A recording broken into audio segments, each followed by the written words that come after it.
Il est exactement 6h30 du matin ici à Tokbe. Le jour se lève à peine, mais déjà l'énergie est palpable. Autour de nous, des marcheurs venus de divers horizons viennent s'échauffer, sac au dos, basket bien lacés. Ce matin marque le coup d'envoi vers la balade Cité Vaudou, une initiative née pour allier santé, sport et tourisme. Allons découvrir cette marche ensemble. Dès les premières foulées, la cadence est donnée.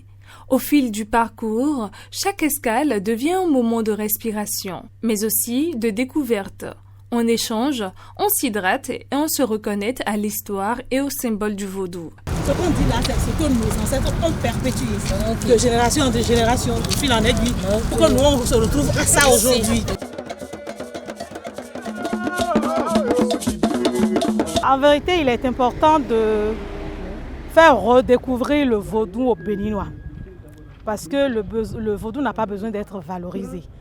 Le vaudou, c'est chaque élément de la nature. Avec, on va dire, les innovations apportées par le gouvernement à notre fête des religions endogènes, nous avons mieux compris que le vaudou est l'une de nos racines, sinon une racine principale pour tout Béninois. Plus qu'un simple parcours sportif, cette balade se veut une invitation à explorer le vaudou hors des sentiers battus, à travers l'effort physique, la convivialité et la transmission culturelle. Donc sur le parcours, sur les 23 km environ que nous avons fait ensemble ce matin, à vélo ou à pied, nous avons découvert des questions sur le vaudou, sur le phare, sur la cosmogonie vaudou, et sur les différentes divinités qui forment un peu cet univers. On fait une belle balade, elle a été joviale, elle a été conviviale,